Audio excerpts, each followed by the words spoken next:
머물다가 형제들과 작별하고 배 타고 수리아로 갈새 브르스길라와 아굴라도 함께 하였더라. 바울이 일찍 서원이 있었으므로 갱그리아에서 머리를 깎았더라. 아멘. 제자리에 앉아주시기 바랍니다. 여러분, 저는 여러 번 약속을 잊어버려서 고생을 한 때가 있습니다. 약속을 지켜야 되는데 약속을 잊어버리면 참 난감합니다. 여러분들은 그런 경험 혹시 있지 아니하신지요? 약속을 해놓고선 깜빡하고 잊어버릴 때가 많이 있죠. 근데 문제는 거기에 있는 것이 아닙니다. 우리가 물론 자주 이 약속을 하고 잊어버리는 것도 문제가 되지만 상습적으로 약속을 어길 줄 알면서 약속하는 것, 그것도 또 문제가 되기도 합니다. 사람들이 그렇게 얘기합니다. 약속은 그렇기 때문에 하지 않는 것이 더 좋을 때가 있다고요. 그러나 약속은 분명히 해야 할 것이며 약속을 또 지켜야 할 것입니다.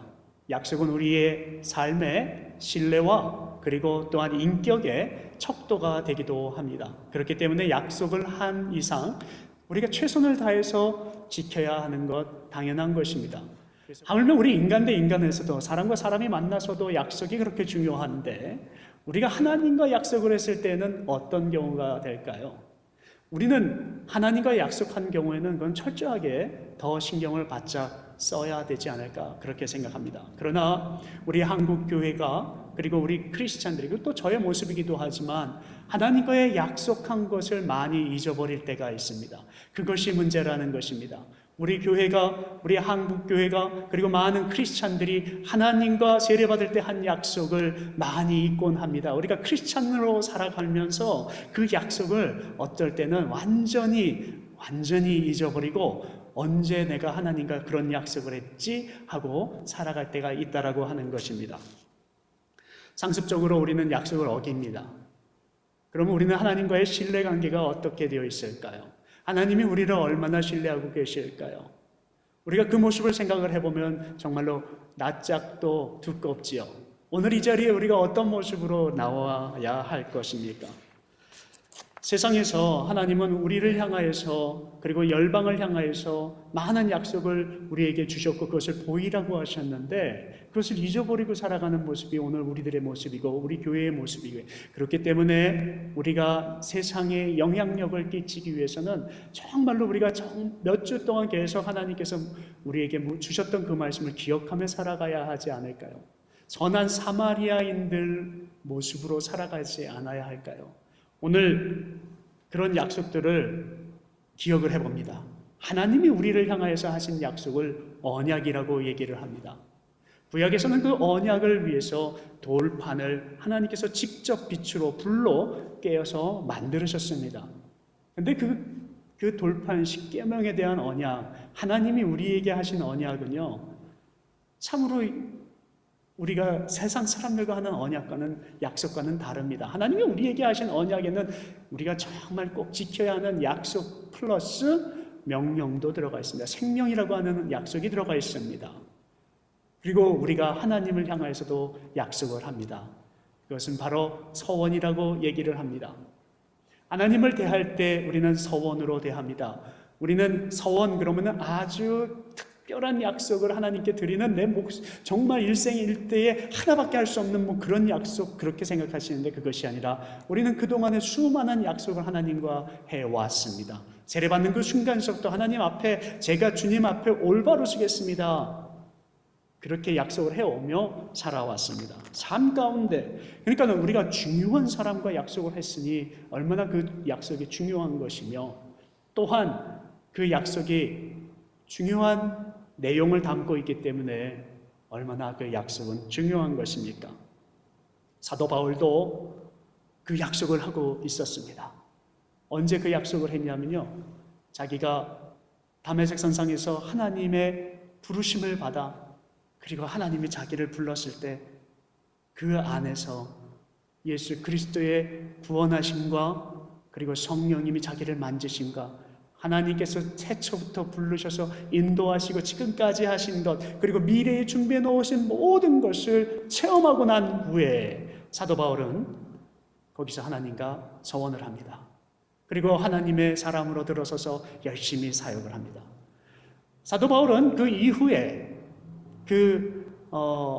그가 있었던 곳이 다메섹 선상에서 이제 서원을 하고선 그리고 어디를 향하냐면요, 마케도니아를 향해서 갑니다. 바울의 1차, 2차, 3차 전도 여행은 자기가 하나님 앞에 서원한 것, 하나님 앞에 약속한 것을 지키기 위해서 간 것입니다. 하나님, 제가 하나님의 복음을 위하여서 살겠습니다 해서 그 약속을 지키기 위해서 갔습니다.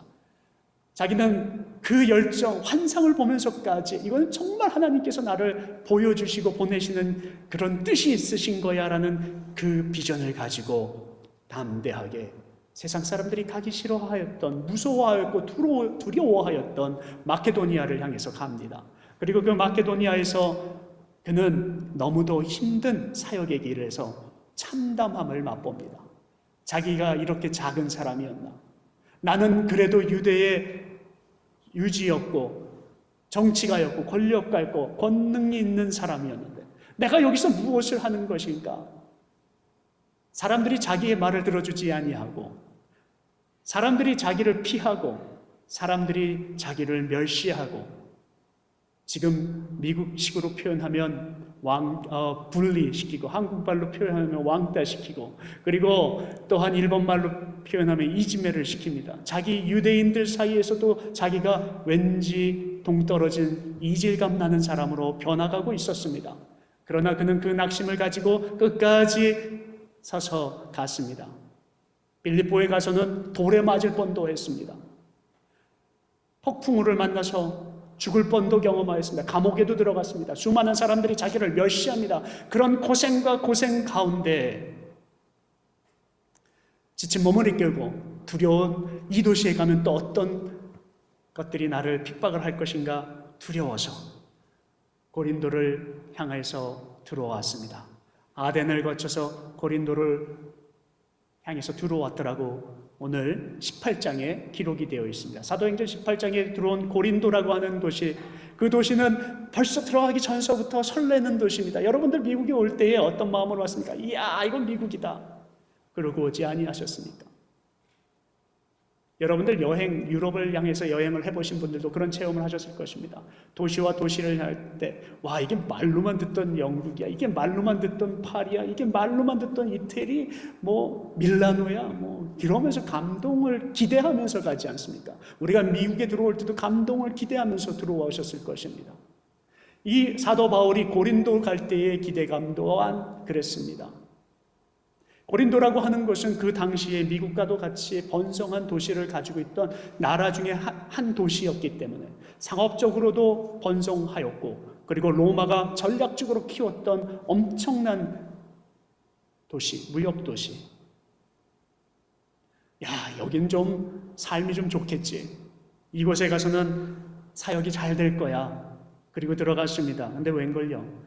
고린도에도 많이 이미 교회를 세워놨었기 때문에 자기 일단 그 교회를 향해서 갔습니다. 근데 그 교회에서 성도들의 삶을 보니까 너무 아니다 싶었던 것입니다. 크리스찬들이 크리스찬답게 살지 아니하고 있었습니다. 그 고린도라고 하는 곳이 무엇이 가장 성행했던 곳이었냐면 성전, 여신을 모시는 비너스와 같은 여신을 모시는 그런 성전이 큰 것이 곳곳에 있었습니다. 근데 그 여신의 이름이 아프로디테라고 하는 그 여신인데 그 여신이 어떤 여신이냐면요. 그 여신은 창녀와 마찬가지입니다. 몸을 파는 여자를 신으로 모시는 거고요. 그 중에 으뜸이 아프로디테인데 그 사원마다 사제들이 있습니다. 그것들이 여자들입니다. 쉽게 말하면 몸을 파는 여자들입니다. 그들을 숭배하는 것, 이것이 만연해 있습니다. 이거는 부가 있기 때문에 나오는 것입니다.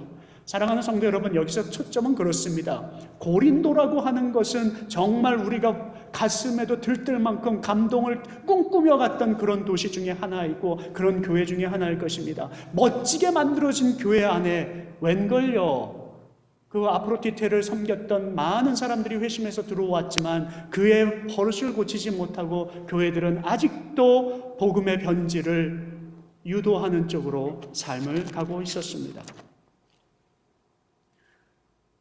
고린도라고 하는 곳이 바로 그런 곳이고, 그런 곳이 바로 미국이고, 그런 곳이 바로 우리들이 살고 있는 한국이며 전 세계가 되어가고 있습니다. 여러분, 우리가 지금 보아야 할 것은 복음이 어떻게 교회 안에서 변질되고 있는지 우리의 모습을 바라보자는 것입니다. 하나님하고 우리하고 약속한 것은 바로 천국에 들어가는 것을 약속을 하였습니다. 저는 그 천국에 대한 이야기를 들을 때마다 항상 떨리지만, 어느 목사님이 한 이야기 계속 그 동영상으로 볼 때마다 또 감동이 오고 감동이 옵니다. 오카노 목사님이 또 그러셨어요. 천국 약속하셨습니까? 천국 하신 우리의 모습입니까? 이것이 천국 바라보는 우리들의 삶이 하나님과의 우리하고 약속했던 그런 모습들을 날마다 매주 우리가 회복하지 아니하면 우리는 고린도 교회에서도 또다시 사도 바울이 고생했던 것과 마찬가지로 우리도 고생하며 사역을 하게 될 것입니다. 사도 바울은 거기서 철저하게 또다시 힘든 사역의 길을 가다가 결국에는 18개월 만에 그 사역을 접습니다.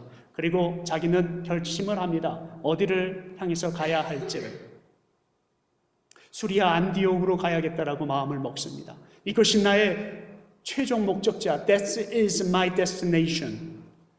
그래서 3차 여행의 마지막 골을 그쪽으로 정합니다. 그곳이 어느 곳입니까?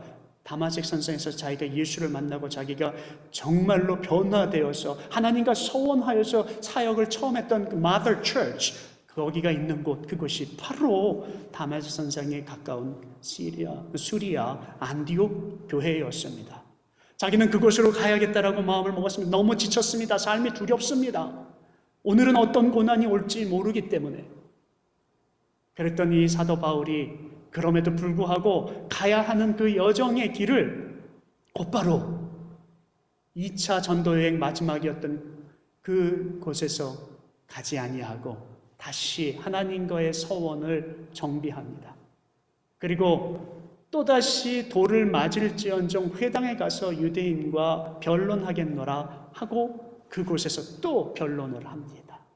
그리고 마지막으로 거쳐갈 교회들 몇 교회를 에베소도 거치고 3차 전도여행 들어가서 또 예루살렘도 거치고, 예루살렘은 자기한테는 접전지입니다. 자기를 죽이려고 하는 그런 그 레위 사람들, 서기관들, 사내들인 공회 사람들이 자기와 같이 율법적인 그 직지를 가지했던 많은 사람들이 칼을 갈고 있는 곳입니다.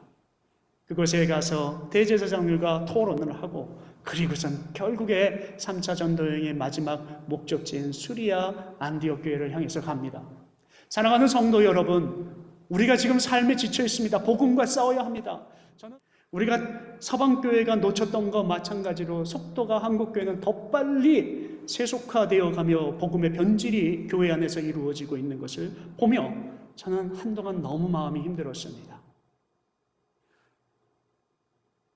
사도 바울은 고린도 교회에서 여기서 멈출 수 없고 나는 지쳤지만 내가 그 목적지, 내가 편안히 쉴 수 있는 그곳에 갈 수 있을지언정 그래도 과정을 겪으며 가기로 결심을 합니다. 그 과정 가운데 들어갔던 곳이 바로 겐드리아였습니다. 거기서 그는 머리를 자릅니다. 민수기 6장에 나와 있는 우리 나시린의 법을 기억을 하실 것입니다. 나시린법은 무엇이냐면 유대인이 자기에게 정말로 하나님 앞에 서원을 하고 약속을 하고 이 모습대로 살겠습니다라고 했을 때는 그 기간 동안에 그는 머리를 자르지 않습니다. 그러나 시작할 때는 삭발을 합니다. 그래서 내가 하나님 앞에 서원했습니다를 알리고 그 이후에 머리를 자르지 않습니다. 우리가 잘 알고 있는 삼손은 평생 하나님 앞에 바쳐진 나시린이었습니다. 그래서 그 서원이 죽을 때까지 이루어져야 하기 때문에 그는 머리를 자르지 않습니다. 그 서원의 약속을 어기는 순간 하나님은 그에게 노하게 되어 있습니다. 그러나 유대인들의 전통 가운데 나시린법은 무엇이냐면 하나님 앞에 서원한 것이 이루어지는 그때까지 머리를 자르지 아니하는 것입니다. 사도 바울은 그 법을 기억을 하며 마지막 3차 전도 여행을 시작하기 전에 겐드리아로 들어가서 자기가 이미 하나님 앞에 수리아 안디옥에서 하나님 앞에 소원을 하였던 것을 다시 정비를 합니다. 그리고 다시 머리를 자르고 하나님 앞에 이 올렸던 소원, 그동안에 내가 소원을 하여서 당했던 많은 고난과 역경과 두려움이 있었는데 주님, 이것이 끝이 아니라 아버지 하나님, 내가 그때 그 이후로 받았던 고난과 역경을 통하여서 받은 하나님의 그 은혜의 엄청난 사랑을 감사드리오며 다시 제가 그 소원을 하겠습니다. 제가 다시 주님 앞에 예전에 올렸던 그 소원을, 그 감격을 감사의 모습으로, 그리고 내 신앙을 점검하는 차원에서 겐드리아에서 머리를 잘랐습니다. 우리 삶의 가운데 드려지는 날마다의 우리의 도전은 무엇입니까? 우리는 지난주에 마가복음 12장을 묵상을 하면서 그런 결단을 했습니다. 삶이 곧 예배입니다. 우리의 삶 전체가 예배입니다. 우리는 예배로 날마다 우리를 하나님 앞에 갱신합니다. 무엇을 통해서요? 소원을 통해서요. 예배를 통해서 소원을 합니다. 하나님을 대할 때 우리는 날마다 하나님, 오늘 우리 삶 가운데 내가 어떤 모습으로 주님 앞에 갈 것인지 그것을 약속을 하고 오늘 한 주간을 보내시는 것입니다. 그렇기 때문에 여러분, 오늘도 우리가 다시 하나님과의 소원을 갱신하며 여러분들 그 나시린의 모습으로 거룩하고 그리고 정결한 모습으로 하나님 앞에 다시 서실 수 있기를 주님의 이름으로 축원을 합니다. 사랑하는 성도 여러분, 사도행전 18장에는요 몇 사람의 등장인물이 나옵니다. 그 중에 한 7명 정도가 나오는데 그 중에 2명은 사역자 외에 다른 공직자의 이름으로 나오는데 그 나머지 이름은 동등한 사역자의 이름으로 나옵니다. 사도 바울은 브리스길라와 아굴라도 만나고요. 그리고 또 나중에 나오는 말은 실라, 그 다음에 디모데의 이야기도 나옵니다. 이들이 나중에 3차 전도 여행 때 다시 뿔뿔이 흩어져 있다가 다시 뭉치고요. 그리고 하나님께서 서원을 할 수 있도록 그가 지치고 쓰러져서 낭망하고 이제 다 데려내야 되겠다. 야, 사역을 하는데도 왜 동역자들끼리도 이런 관계가 힘드나? 그리고 사람들에게는 왜 이렇게 우리에게 핍박이 많나? 여러 가지 생각을 하는 가운데에 사도 바울이 하나님의 보내신 선물을 받습니다.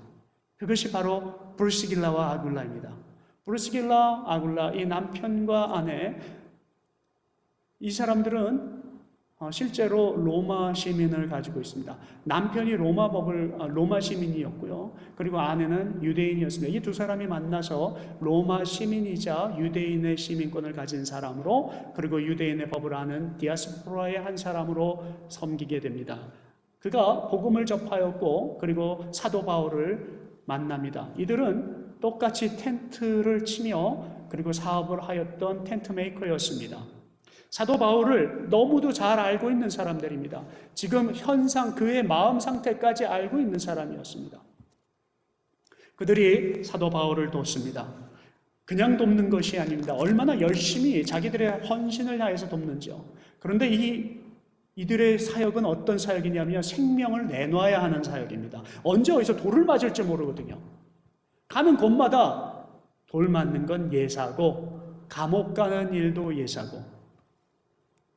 여러분들하고 제가 깊이 나눈 적은 없지만 제가 선교지에 89년서부터 92년까지 선교지에 있을 때, 특히 90년도에 문이 열려서 소련으로 들어갔는데 그래도 지방에는 아직도 공산 정권이 있고 무슬림이 있고, 그럴 때 저희들이 날마다 감옥을 가는 것을 낙으로 살 정도로, 오늘 감옥 가는구나 할 정도로 일주일에 2-3번은 감옥을 갔었던 기억이 있습니다.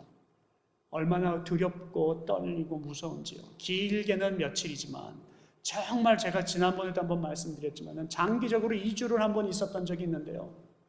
때리고 맞고 어떻게 되는지, 어떤 상황이 일어날지 모르는 상황, 그것이 핍박입니다. 그것이 박해입니다.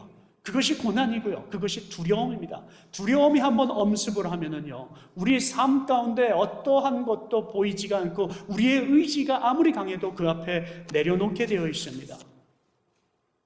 사도 바울은 브루스길라와 아굴라를 만나기 전에는 수많은 제자들이 있었고 따라가는 사람들이 있었고 동역자들이 있었는데 이런저런 이유로 사도 바울은 항상 자기 혼자 지팡이를 들고 텐트를 치며 사역을 하는 사람이었습니다. 근데 여기서 브루스길라와 아굴라를 만났는데 오늘 이 고린도에서 이 사람들과 함께 사역을 할 때 얼마나 열심히 사역을 하는지 이 사람들의 생명을 걸고 자기가 변론을 할 때마다 같이 따라가서 같이 돌맞는 정도로. 그런데 사도 바울은 회당에 들어갈 때는 이들을 들어오지 못하게 합니다. 왜냐하면 같이 돌맞을까 봐. 하지만 하나님은 브루스길라와 아굴라를 붙여주셔서 똑같이 힘든 사역을 동행할 수 있도록 하셨습니다. 그는 그들을 통하여서도 그리고 또한 자기가 갱그리아에서 머리를 다시 자를 때의 심정은 하나님 이것이 복음이 아닙니까? 하나만 남은 줄 알았는데 또다시 붙여주시고 또다시 붙여주시고 우리 교회가 쓰러질 것 같은데 하나님이 세우시고 하나님 이것이 복음입니까? 이것이 십자가의 은혜입니까? 이 세상에 많은 사람들, 많은 교인들, 많은 크리스찬들이 고린도 교회가 돼가고 있고 가나안 성도가 돼가고 있다 할지라도 아버지 하나님 오늘 이 주일을 또다시 갱그리아로 삼아 우리를 다시 한번 깨끗하게 정결하게 마음을 다지고 갱신할 수 있는 머리를 자르고 서원을 할 수 있는 그런 곳입니까? 한번 생각해 보기를 원합니다. 사랑하는 성도 여러분, 오늘 예배, 삶의 예배, 한 주간 동안 여러분들에게 드려지는 예배, 그것이 여러분들의 갱그리아가 되기를 주님의 이름으로 축원합니다.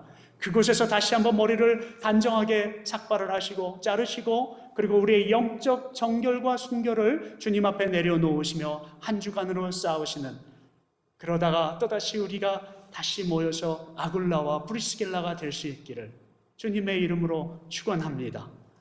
우리 다 같이 일어나셔서 한번 주님 앞에 헌신하고 한 주일 나갈 수 있기를 바랍니다. 여러분들의 기도 제목은 그렇습니다. 내가 브리스길라요, 내가 아굴라요, 내가 사도 바울이고 우리는 갱그리아에서 오늘 한 주간 동안 복음을 위해서 싸워서 지치고 왕따당하고 그랬을지 몰라도 그래도 초심 잃지 않는 것, 하나님 그런 복음을 주실 줄로 믿습니다. 여러분들 삶 가운데 기도하시기 바랍니다. 나시린 그리고 나의 초심, 나의 신앙이 자만하지 않게 하시고 나는 부족할 뿐이지 변명하지 않습니다. 그러나 아버지 내가 곧장 배를 타지 아니하고 18절에 나오잖아요. 배를 타지 아니하고 수리아 안디옥으로 안 갔습니다. 하지만 가야 할 길들을 거쳐가는 오늘 이 삶 가운데 나는 복음을 든 자로 승리케 하여 주시고 우리들의 자녀들도 진짜 우리가 각오하지 아니하고 기도 같이 아니하면 자녀 다 잃어버리는데요. 여러분들도 아시잖아요. 제가 맨날 기도 제목을 보내는데요. 우리 자녀뿐만 아니라 여러분들 모든 자녀들까지 우리 크리스찬 자녀들 정말로 굳건하게 설 수 있도록 우리의 기도로 하나만이라도 살릴 수 있다면 그건 정말 땡가하십니다. 우리 한 목소리로 기도합니다. 여러분들의 가정을 위해서 그리고 여러분들의 갱그리아를 위해서. 여러분들의 갱그리아는 어디입니까? 그리고 오늘 해야 될 것 한 목소리로 기도하겠습니다. 사랑하는 주님 아버지 감사합니다. 아버지 하나님 우리가 주님 앞에 내려놓습니다. 예수 그리스도의 은혜로 아버지 그동안에 우리가 예수님을 믿어서 아버지 당했던 고충이 있었습니까? 아버지 그것으로 비웃었습니까? 아버지 그러나 우리가 왕따 당했습니까?